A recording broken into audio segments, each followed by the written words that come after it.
Karibu sana mtazamaji wa BM Media. Leo tutakuhabarisha kuhusu safari ya Yoeli ulioingiza hii.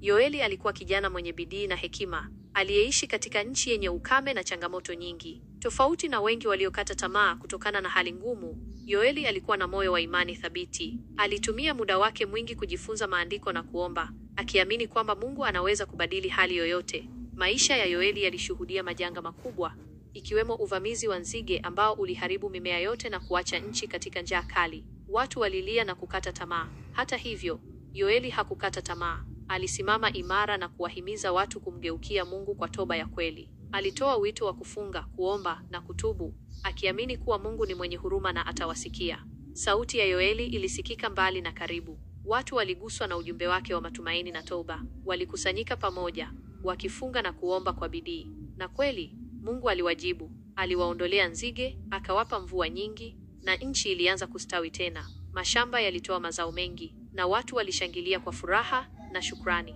Zaidi ya hayo, Yoeli alitabiri kuhusu siku zijazo, akieleza juu ya kumwagwa kwa Roho Mtakatifu juu ya wanadamu wote, wanaume na wanawake, vijana na wazee. Alitabiri kwamba vijana wataota ndoto na wazee wataona maono na watu watatangaza neno la Mungu kwa ujasiri. Utabiri huu ulitimia miaka mingi baadaye, ukiwapa watu tumaini la kweli la maisha mapya na uhusiano wa karibu na Mungu. Safari ya Yoeli inatufundisha umuhimu wa imani isiyoyumba hata katika nyakati ngumu. Inatufundisha kuwa toba ya kweli huleta uponyaji na urejesho kutoka kwa Mungu. Zaidi ya yote, inatupa matumaini kwamba Mungu daima yuko tayari kusikia maombi yetu na kutimiza ahadi zake kwetu.